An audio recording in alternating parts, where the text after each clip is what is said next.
Absolutely. Thank you for joining us. And Chris and I were talking about this a little bit earlier this morning about how and all locations in the league do this. They live in a vacuum. They live kind of in a silo.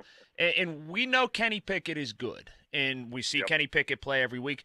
What is the national kind of thought about Kenny Pickett, or your thought outside of our market on Kenny Pickett? Well, I think he's. I think it's a real discussion right now in the ACC between Kenny Pickett and Brennan Armstrong as the best quarterback in the league this year. And I think Mark and I have had this conversation in our morning show this week, and he's on Brennan Armstrong's side, and I've been on Kenny's side. Only because I think Kenny's done the one thing, and Roddy Jones, who I'll do the Louisville BC game with tomorrow.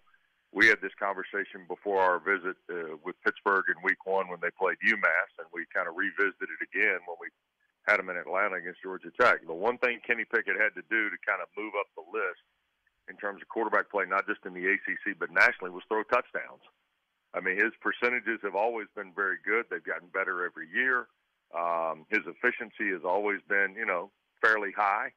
And, he's taken those stats and taken the top off of them, quite frankly, guys. And that's moved him up the chart. Now, Armstrong does it a different way at Virginia because he's got the run element to it. But I think Kenny has made, in my opinion, and I've told him this, I'm not telling you anything I haven't told him, I think he's made one of the smartest decisions in major college football by coming back to play this year.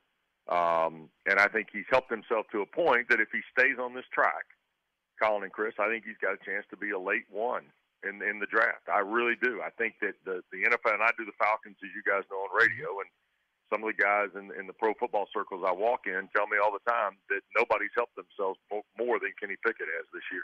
Can he win the Heisman, Wes? I don't know if he can win the Heisman because it becomes it's like the homecoming queen vote. I mean, it's it's something that starts in August. It's got no business starting in August, and this is a really good reason why we shouldn't pay attention to August. Because of those guys on that August list right now, maybe one is still a factor, and that's Matt Corral of Ole Miss. Spencer Rattler's in witness protection. DJ Uiagalelei has been certainly below average. JT Daniels of Georgia is getting ready to split time. So, I mean, there's probably only one or two of those. Sam Howell's not going to win the Heisman this year. He may have a nice year. He's not going to win the Heisman.